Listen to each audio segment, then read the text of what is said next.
Imagine this. You're traveling down a lonely road in medieval Scotland. The night is cold, the sea crashes against the cliffs, and the mist wraps around you like a shroud. Suddenly, shadows move. Rough hands seize you. Before you can scream, you are dragged into the darkness of a cave. The last thing you see is firelight and hungry eyes staring back. You've just stepped into the lair of the Sawney Bean clan, and once inside, no one ever left alive. This is Truth and Tales TV, the place where horror and history intertwine. Subscribe now, if you dare, because tonight I will tell you the monstrous tale of Sawney Bean, Scotland's bloodthirsty cannibal king. The legend begins in the 16th century. Sawney Bean was no ordinary man. He was a predator, a sadistic leader who rejected the world of men and carved out a kingdom of blood beneath the Scottish cliffs. With his wife, he retreated into a vast, twisting sea cave where they raised a family hidden from society. But this was no ordinary family. Through generations of incest and savagery, the clan grew into a pack of 30 or more, united by one hunger: human flesh. Travelers who walked the lonely roads of Ayrshire were ambushed. Dragged screaming into the cave, they were slaughtered like cattle.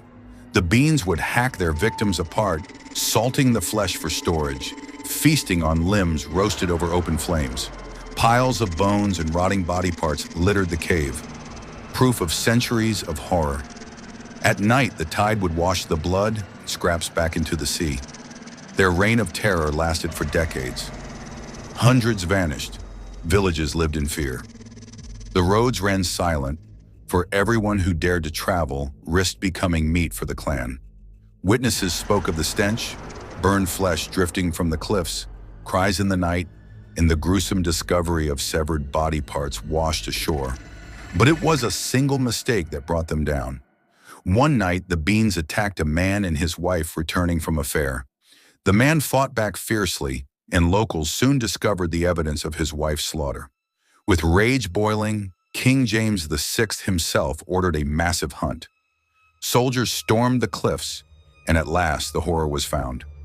Inside the cavern, torches revealed the unimaginable. Walls lined with limbs hung like butcher's meat, piles of bones stacked high, jars filled with salted flesh.